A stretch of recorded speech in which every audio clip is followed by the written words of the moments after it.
Most people believe Alex Eala won that match because of her aggressive forehand or her relentless stamina. But the truth is much more unsettling. The Roman crowd did not fall silent because of a winning shot. They fell silent because they felt betrayed by the very game they thought they understood. Why would a stadium full of diehard Italian tennis fans, people who have lived in clay court grit for generations, suddenly stop cheering for the hometown favorite?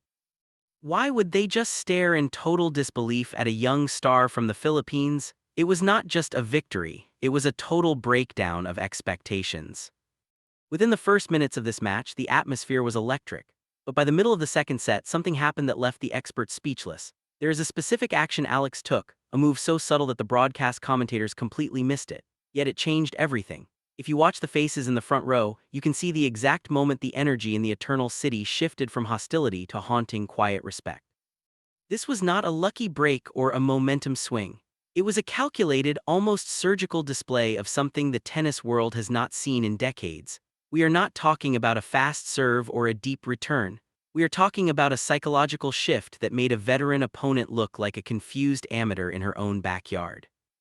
Every person in that stadium came to see a masterclass in Italian tennis, but they left wondering if they had just witnessed the birth of a new era. What did Alex Eala actually do that made the most knowledgeable tennis fans in the world question their own eyes? It was a gesture of defiance, a technical anomaly that breaks every rule taught in the elite academies of Europe.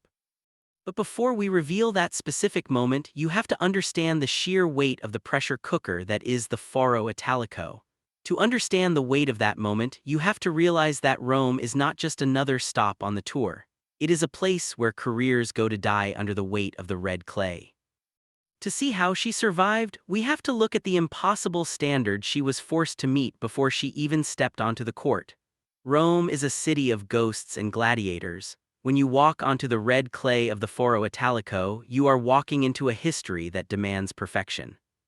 This is a WTA 1000 event. For those who do not follow the professional tour closely, that means it is just one step below a Grand Slam. The points are massive. The prize money is life-changing, and the pressure is enough to crush even the most seasoned veterans. But for Alex Eala, the stakes were even higher than a simple ranking point. She was not just playing for her own career. She was carrying the massive hopes of a nation of 110 million people who have been waiting for a tennis superstar to call their own for a very long time. Every match she plays is broadcast across islands and cities, creating a collective breath that stops whenever the ball hits the net. At just 19 years old, most players are still trying to find their rhythm on the difficult pro circuit. They are fighting for wild cards and hopping to survive the first round without being embarrassed. But Alex is different. She comes from the prestigious Rafael Nadal Academy in Spain, which means she was raised with a specific set of values: suffering, resilience, and an obsession with the red clay. She has spent thousands of hours sliding on these surfaces under the hot sun, learning that the dirt is not your enemy but a partner in the struggle. Yet even with that elite training, nothing can prepare you for the sheer hostility of a Roman crowd when you are playing against one of their own local favorites. Italian fans do not just watch tennis, they participate in it. They whistle, they shout, they stamp their feet, and they use every psychological trick in the book to get under your skin. Think about the mental fortitude required to stand in the middle of that suffocating heat, surrounded by thousands of people who want to see you fail. You are thousands of miles away from your home in the Philippines. You are young, you are the underdog, and every mistake you make is met with a deafening roar of approval from the partisan stands.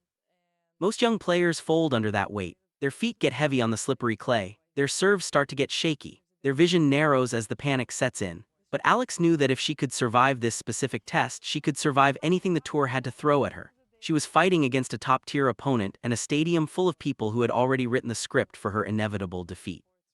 The statistics were certainly not in her favor. Historically, young Asian players have struggled with the transition to the slow, heavy, and exhausting courts of Europe. It requires a completely different kind of movement compared to the hard courts of North America. It is a complex dance of sliding, recovery, and infinite patience. If you hit the ball too hard, the thick clay simply swallows the power. If you hit it too soft, you are punished immediately. It is a game of physical chess played at 100 mph. Alex was facing a veteran who knew every inch and every bounce of this surface. On paper, this was supposed to be a quick and painful lesson for the teenager, but as the match progressed, the numbers started to shift in a way that no one expected. The win percentage of Alex on her first serves began to climb. The unforced errors dropped to almost zero. The impossible was slowly starting to feel inevitable. It is that feeling of seeing someone overcome the impossible that makes us love this sport so much. We have all been the underdog in our own lives, fighting against a crowd of doubters that does not believe in us. If you can see yourself in the struggle of this young star and you are rooting for her to break through that glass ceiling today, then you are part of this journey too. Every person who shares in this moment of history helps build the momentum that Alex feels on that court. We are following every step of this rise together. So stay tuned as we dive into the tactical shift that actually broke the spirit of the Roman faithful. The energy in the air was changing. You could feel it through the television screen. The whistles were getting quieter. The murmurs were getting louder. People were looking at their tournament programs, double-checking the name of this girl who refused to miss a single shot. But even as she climbed back into the match, no one was ready for the tactical masterstroke she was about to unveil to the world. To understand the sheer genius of what happened next, we have to look at the feat of the young champion. Because while everyone was watching the yellow ball, the real battle was being won in the red dirt. And the next move she made is what left Italy in total shock. The red clay of Rome is a deceptive surface. It looks soft, but it is actually a grinding machine designed to expose every single flaw in your technique. In the beginning of this opening match, Alex Eala seemed to be falling right into the trap that has claimed hundreds of talented players before her.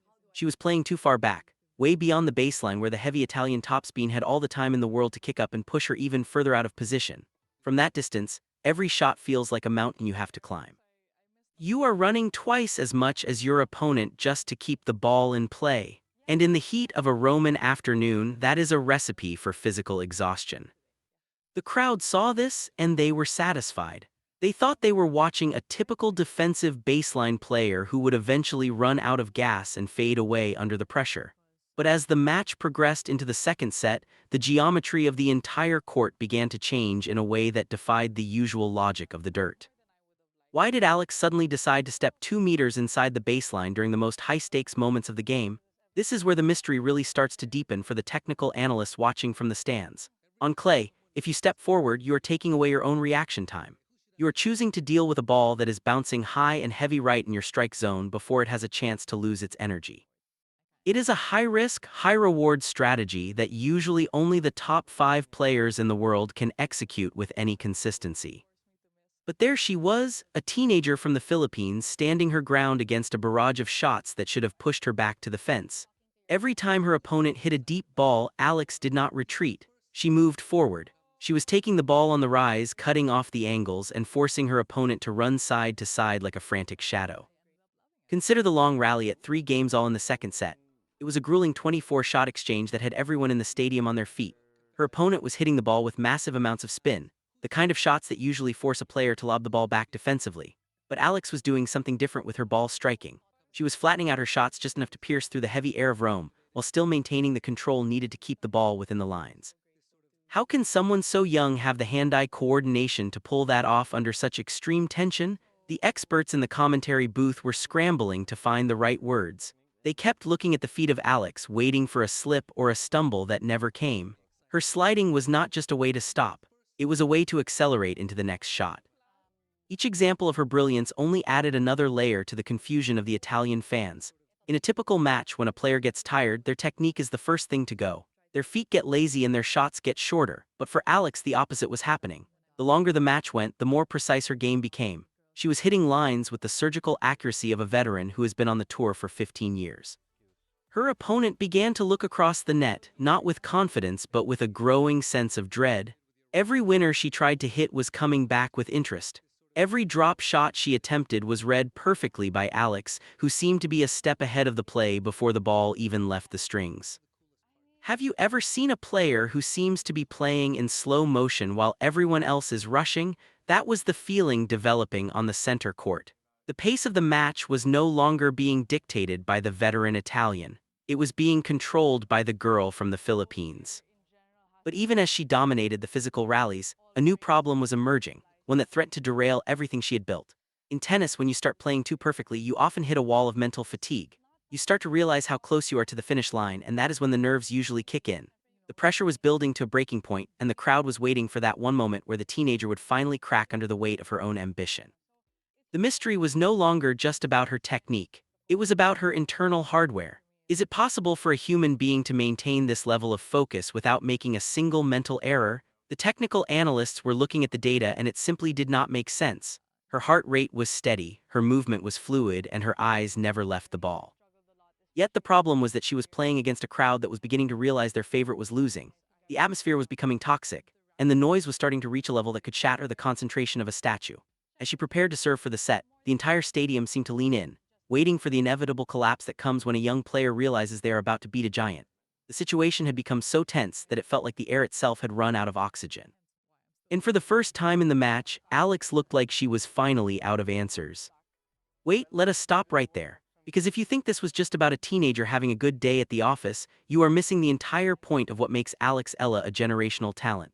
Everyone assumes that she won because she was faster or younger or simply more determined. But that is a surface-level observation that ignores the psychological heist she was actually pulling off on that red clay. The real twist, she was never playing the tennis match everyone else was watching. While the crowd was trying to break her spirit with their whistles and their shouts, Alex was actually using that noise as a trigger. Most players see a hostile stadium as a threat, but she saw it as a metronome. She was timing her breathing to the rhythm of their boos. She was turning their negative energy into her own personal fuel cell. This was not just about tennis, it was about emotional alchemy. The assumptions we make about young players from the Philippines or from any emerging tennis nation are usually rooted in a certain kind of condescension. We expect them to be gritty. We expect them to be hard workers, but we rarely expect them to be the smartest person in the room. And that is exactly where Italy got it wrong. They thought they were dealing with a fighter, but they were actually dealing with a grandmaster who had already seen 20 moves ahead. At the most critical juncture of the match, when any other player would have played it safe and hit a deep ball down the middle, Alex did the unthinkable. She hit a drop shot that was so delicate, so perfectly disguised, and so incredibly risky that it felt like a slap in the face to the entire Italian tennis tradition. It was a move that said, "I am not just here to survive you. I am here to outclass you." Before we look at the massive fallout of that single shot, I have to ask, what do you think about that level of ice in her veins? Do you think that kind of mental toughness is something you are born with, or is it something she forged in those long, painful hours at the Nadal Academy? I would love to hear your perspective in the comments, because this is the kind of debate that keeps tennis fans up at night. This moment of defiance is what truly defines the new era of Alex Eala.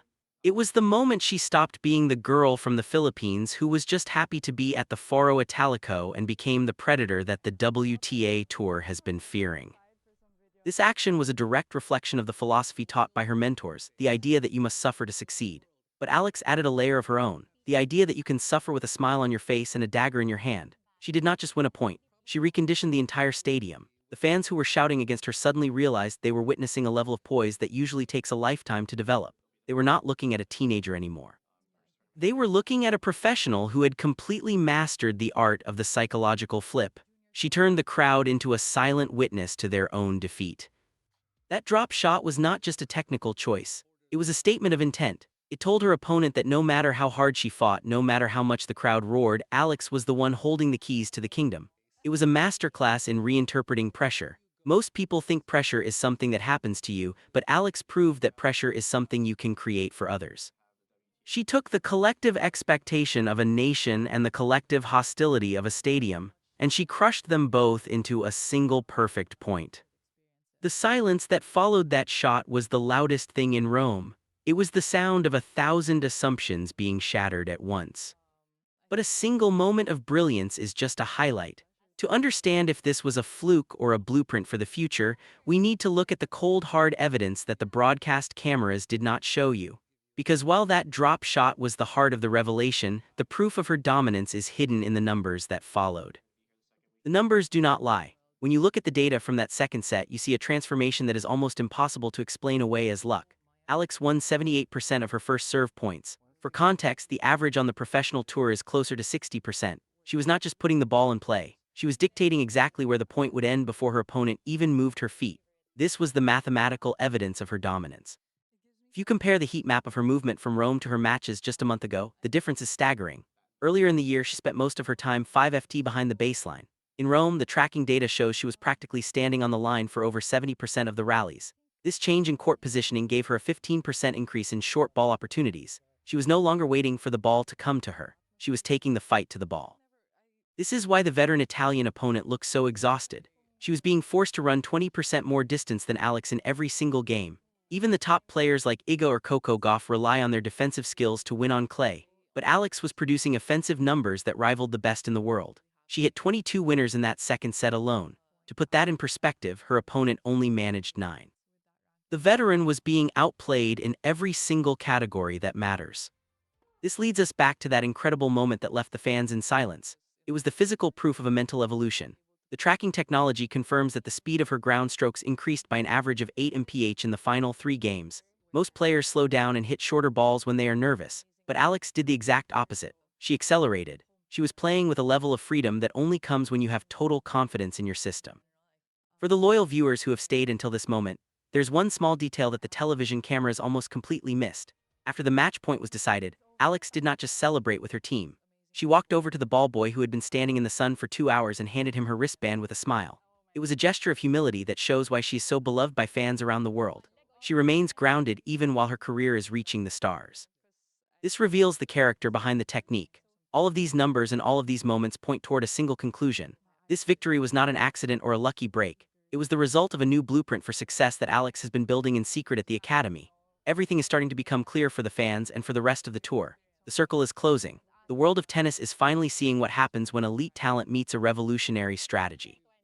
But as impressive as this opening victory was, the real question is what it means for the future of the sport. We have seen the proof of her power, but we have yet to see the true scale of her ambition. The final piece of the puzzle is not about the match she just won. It is about the history she is about to write. So, what did Alex Eala actually do in Rome that changed everything? She proved that you do not need to be from a traditional tennis powerhouse to own the red clay. She showed that a teenager from the Philippines can walk into the lion's den of the Foro Italico and walk out as the one holding the crown. It was not just about the points or the prize money. It was about the moment the world realized that the gap between the legends and the next generation has finally closed. Alex did not just win a match. She won the respect of a city that prides itself on never being impressed. This victory was the ultimate revelation because it stripped away the idea that geography defines destiny. When you look at the way she handled the heat, the pressure, and the hostility, you realize that we are looking at something far bigger than a single victory. This was a message sent directly to the rest of the tour. The kid is not a kid anymore. She is a strategist, a gladiator, and a symbol of what is possible when you refuse to let your environment dictate your potential. The crowd in Rome arrived expecting to see a local hero dominate, but they left talking about the girl with the iron will. As she moves closer to the grand stage of Paris, the question is no longer if she can compete with the best, but rather how long will it take for her to beat them all. If Alex can do it in the suffocating pressure of Rome, she can do it anywhere. She has shattered the glass ceiling for an entire nation and redefined what it means to be a champion in the modern era. This is a story of a young woman who looked at the impossible and decided it was just another hurdle to slide past. The road ahead is long, and the red clay of the French Open will be even more demanding. But after what we saw in Italy, would you really bet against her? This is more than just a sports story. It is a movement that is only just beginning for every fan who has ever felt like an outsider. The real mystery now is how high this ceiling actually goes. Is she destined for the top 10 by the end of the year, or are we looking at a future world #1 in the making? If you want to be there the moment she breaks into that elite circle and see the next breakdown of her path to the top, make sure you join our community here. We are tracking every serve and every tactical shift as this history unfolds. And you do not want to be the one who missed the moment it all clicked into place. Do you think she can win a Grand Slam before she turns 21? Let me know your predictions below, and stay tuned for the next chapter in this incredible journey.